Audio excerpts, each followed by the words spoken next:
नमस्कार दोस्तों। आज 16 नवंबर है। मेरी बीवी का जन्मदिन भी है आज हम दैनिक भास्कर से खबरें पढ़ रहे हैं। फ्रंट पेज से शुरू करते हैं। पहली हेडलाइन है, कश्मीर से थाने में रखे 360 किलो विस्फोटक में धमाका, 9 की मौत। इसे डिटेल में पढ़ते हैं। 27 पुलिसकर्मी समेत 32 घायल, 100 मीटर दूर तक गिरे चिथड़े। दिल्ली ब्लास्ट केस में हरियाणा में के फरीदाबाद से जब्त किए गए 360 किलो विस्फोटक में शुक्रवार देर रात कश्मीर के नागौम थाने में जो धमाका हुआ था उसमें 9 लोगों की मौत हो गई, जबकि 32 घायल हैं। इनमें 27 पुलिसकर्मी हैं। यह विस्फोट पिछले हफ्ते फरीदाबाद की अल फतह यूनिवर्सिटी के assistant professor doctor Muzammil Ghani से जब्त किया गया था। थाने में रात 11:20 पर जब फॉरेंसिक एक्सपर्ट की टीम विस्फोटक पदार्थ के सैंपल ले रही थी तभी ब्लास्ट हो गया। शनिवार सुबह मृतकों की पहचान हो सकी। इनमें 3 फॉरेंसिक एक्सपर्ट, एक SIA के इंस्पेक्टर, नायब तहसीलदार, 2 पुलिस फोटोग्राफर और 3 आमजन शामिल थे। धमाका इतना तेज था कि चीजें 100 मीटर दूर तक गिरे। 800 मीटर दूर तक खिड़कियां टूट गई। थाना जर्जर हो गया। पुलिस और गृह मंत्रालय के अफसरों ने साफ किया कि यह आतंकी हमला नहीं, हादसा था। विस्फोटकों में अमोनियम नाइट्रेट, पोटेशियम नाइट्रेट और सल्फर था। इस मॉड्यूल की पहली FIR नौगाम थाने की में ही दर्ज हुई थी। इसलिए विस्फोटक 9-10 नवंबर की रात बैग्स में भरकर नौगाम थाने पहुंच गए थे। इसी में और विशेष दिया हुआ है, धमाके से ठीक 9 घंटे पहले इसी थाने में थी भास्कर की टीम। थाने के मैदान में खुले पड़े थे विस्फोटक बैग। 2 टीमें 24 घंटे लगातार सैंपल ले रही थी। इसी से जुड़ी और खबरें हैं। भास्कर की इन्वेस्टिगेशन, सुरक्षा एजेंसियों की चिंता। इतने साल में इसका नेटवर्क इतना बड़ा हुआ। 10 साल से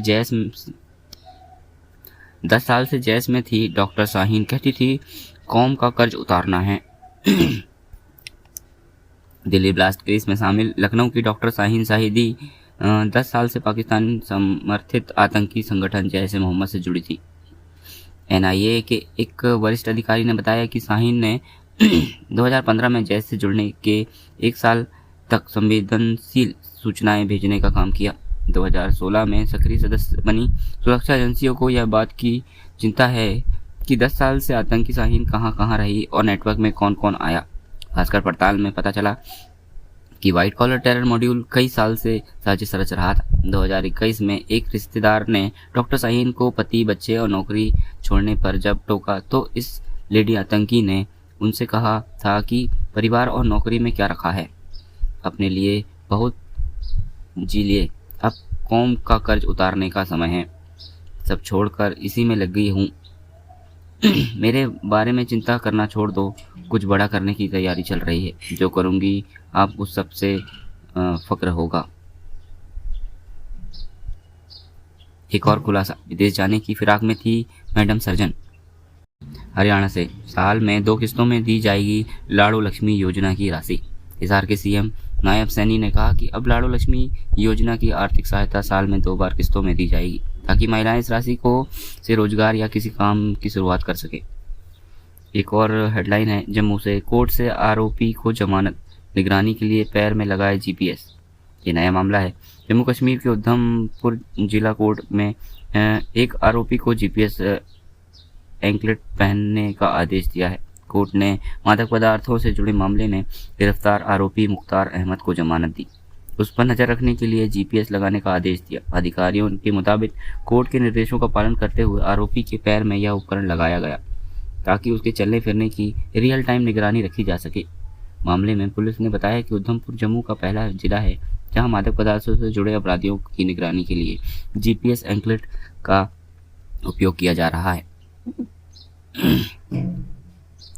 न्यूज़ ब्रीफ की तरफ चलते हैं। टिम कुक अगले साल छोड़ेंगे एप्पल, नए CEO की तलाश होगी। एप्पल के CEO टिम कुक अगले साल पद छोड़ सकते हैं। कंपनी नई CEO की तलाश में जुटी हुई है।